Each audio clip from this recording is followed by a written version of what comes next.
खुलुमबाय बड' लेटेस्ट आपडेटआव बयखौबो बरायबाय रादाबखौ फरायदों आं प्रमद खाख्लारिया। गिबि निउस दङ।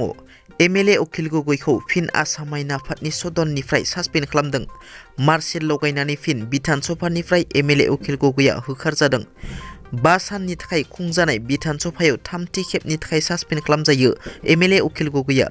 सदननिफ्राय बाहेर खालामजानायनि उनाव एमएलए उखिल गगैआ बुङो दि सदनाव हेंथा एमएलए गोबां दं, नाथाय आंखौ अपमान खालामनाय समाव आंजों गसंफानाय रावबो एमएलए नुदिया होनना।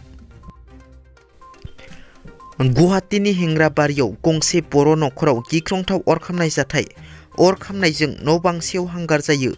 बे गिख्रंथाव अर खामनाय जाथाया गुवाहाटी हेंग्राबारिनि शंकरदेव नगरनि मनीश्वर नार्जारिनि नखराव सोमजिदों।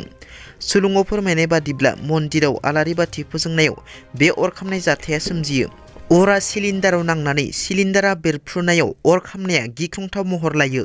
उनाव जायगानि सुबुंफोरनि मददाव अरखौ खोमोरनो हायोब्लाबो न' बांसेयाव हांगार जायो। बे जाथायाव रावबो जेबो जायाखै। थाबैनो एमपि नब कुमार सरनिया एमपिनिफ्राय बोख्लाय जासिगोन नामा?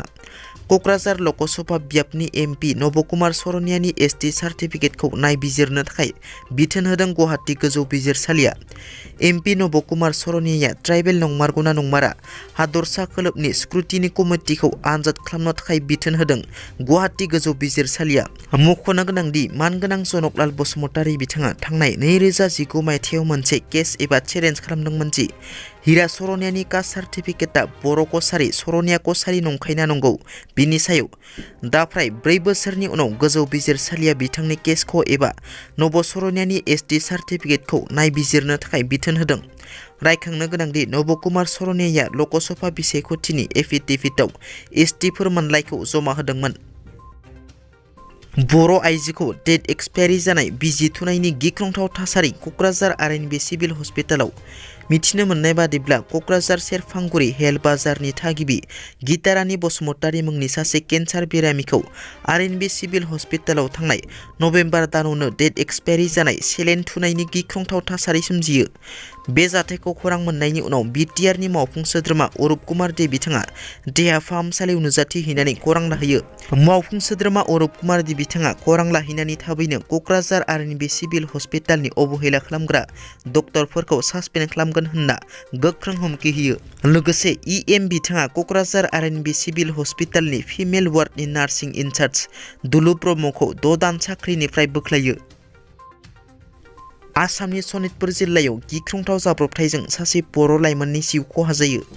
मिथिनो मोननाय बादिब्ला बाइकजों फैनाय 2 लाइमोना गिख्रंथाव जाब्रबथायजों जायगायावनो जिउ गोमायो।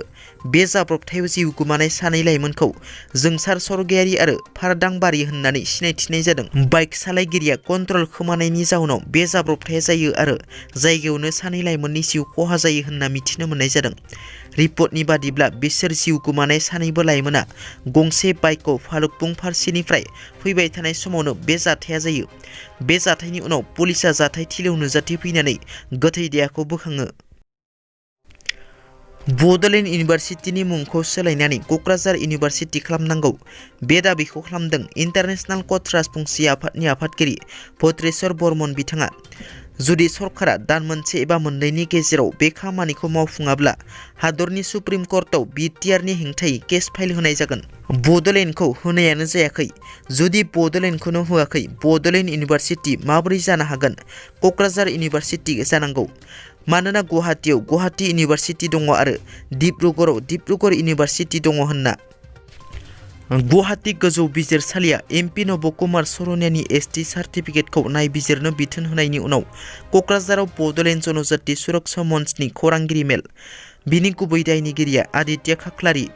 आदित्य खाख्लारिया जुदि नब सरनियानो ट्राइबेल सार्टिफिकेट होआमोनब्ला, नब सरनियाया ट्राइबेल सार्टिफिकेट मोनामोनब्ला बे जायगायाव एमपि दारायनो हायामोन आरो नब सरनियाया ट्राइबेल सार्टिफिकेट मोनामोनब्ला बे जायगायाव सोरबा बर'आनो दारायगौमोन, सोरबा इउपिपिएल बिपिएफआनो दारायगौमन। बिथांनो ट्राइबेल सार्टिफिकेट होनायानो बर' हारिनि गेदेर दाय।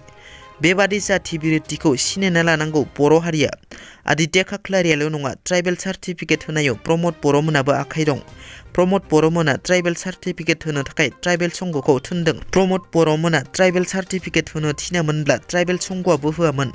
2 दाननि गेजेरावनो नब सरनियानि सार्टिफिकेटखौ दाननो हागोन आरो बेखौ दानब्लानो 2 मासनि गेजेराव नब सरनियानि एमपि दाननाय खौरांखौबो मोननो हागोन। बिनि एमपिआ दानजायोब्ला जोङो मोनसे क्रिमिनेल केस खालामगोन। जेब्ला क्रिमिनेल केस जागोन बिथांनि जेसेबां बेथन लानाय दंमोन आरो एमपि जानाय समाव जेसेबां सुबिदा लानाय दंमोन बेफोर गासैखौबो गभर्नमेन्ट अफ इन्डियानो होफिननांगोन होनना गोख्रों बुंथियो दावराव देख्रेब नार्जारि बिथाङा। दिनैनि रादाबा एसेनोसै। नोंथांमोना जुदि आंनि रादाबखौ खोनासंनानै मोजां मोनदोंब्ला अन्नानै लाइक, शेयार आरो साबस्क्राइब खालामनो दाबाव। गोजोन्थों।